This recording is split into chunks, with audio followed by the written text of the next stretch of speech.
स्वामी विवेकानंद का जन्म 12 जनवरी 1863 को कोलकाता में हुआ था। स्वामी विवेकानंद का असली नाम नरेंद्रनाथ दत्ता था।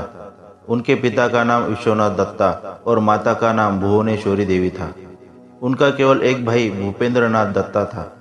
उन्होंने अपने जीवन काल में लोगों को जीवन निस्वार्थ भाव से कैसे जीते हैं यह सिखाया है।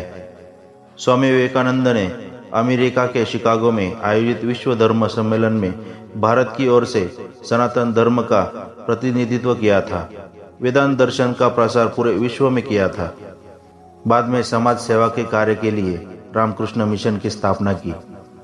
स्वामी विवेकानंद ने अपने गुरु रामकृष्ण परमहंस की मृत्यु के बाद अपने सभी सांसारिक सुखों को त्याग दिया और एक भिक्षु बन गए, जिसके बाद स्वामी विवेकानंद दुनिया के सबसे बौद्धिक दार्शनिकों में से एक बन गए और उन्होंने जीवन को जीना सिखाया, प्रेम और आत्मा का ज्ञान लोगों तक पहुंचाया।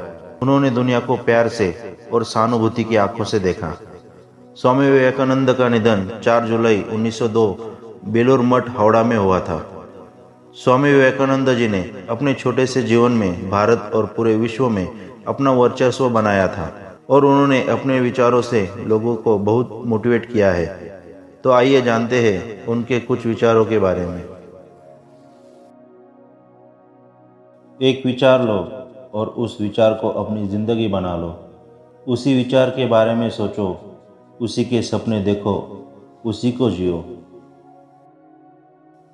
हमें ऐसी शिक्षा चाहिए जिससे चरित्र का निर्माण हो, मन की शांति बढ़े, बुद्धि का विकास हो और मनुष्य अपने पैरों पर खड़ा हो सके। जिस समय जिस काम के लिए प्रतिज्ञा करो, ठीक उसी समय पर उसे करना ही चाहिए, नहीं तो लोगों का विश्वास उड़ जाता है। जब तक लाखों लोग भूखे और अज्ञानी हैं, तब तक मैं उस प्रत्येक व्यक्ति को गद्दार मानता हूँ जो उनके बल पर शिक्षित हुआ और अब वह उसकी ओर ध्यान नहीं देता। एक मूर्ख जीनियस बन सकता है यदि वह समझता है कि वह एक मूर्ख है, लेकिन एक जीनियस मूर्ख बन सकता है यदि वह समझता है कि वह जीनियस है। विचार इंसान को महान बनाते हैं और विचार ही इंसान को नीचे गिराते हैं।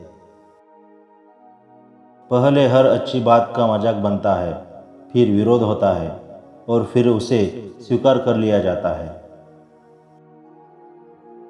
स्वामी विवेकानंद बच्चों को दंडित करने में विश्वास नहीं रखते थे। मैं कभी कोई ऐसा काम नहीं करूँगा जिससे किसी बच्चे के मन में भय पैदा हो जाए। जिस प्रकार केवल एक ही बीज पूरे जंगल को पुनर्जीवित करने के लिए पर्याप्त है, उसी प्रकार एक ही मनुष्य विश्व में क्रांतिकारी बदलाव लाने के लिए पर्याप्त है। अपने में बहुत सी कमियों के बाद भी हम अपने से प्रेम करते हैं, तो दूसरों में जरा सी कमी से हम उनसे कैसे घृणा कर सकते हैं। अगर धन दूसरों की भलाई करने में मदद करे तो इसका कुछ मूल्य है, अन्यथा यह सिर्फ बुराई का ढेर है और इससे जितना जल्दी छुटकारा मिल जाए उतना बेहतर है। किसी मकसद के लिए खड़े हो तो एक पेड़ की तरह, जियो तो एक बीज की तरह, ताकि दोबारा उगकर उसी मकसद के लिए फिर से जंग कर सको। जमीन अच्छी है, खाद अच्छा हो, परंतु पानी अगर खारा हो तो फूल खिलते नहीं। भाव अच्छे हो, कर्म भी अच्छे हो, मगर वाणी खराब हो तो संबंध कभी टिकते नहीं। युवा वही होता है जिसके हाथों में शक्ति, पैरों में गति, हृदय में ऊर्जा और आंखों में सपने होते हैं। परेड में पीछे मुड़ बोलते ही पहला आदमी आखिरी और आखिरी आदमी पहले नंबर पर आ जाता है। जीवन में कभी आगे होने का घमंड और आखिरी होने का गम ना करे। पता नहीं कब जिंदगी बोल दे पीछे मुड़। संभव की सीमा जानने का केवल एक ही तरीका है, असंभव से भी आगे निकल जाना। जो तुम सोचते हो वो हो जाओगे।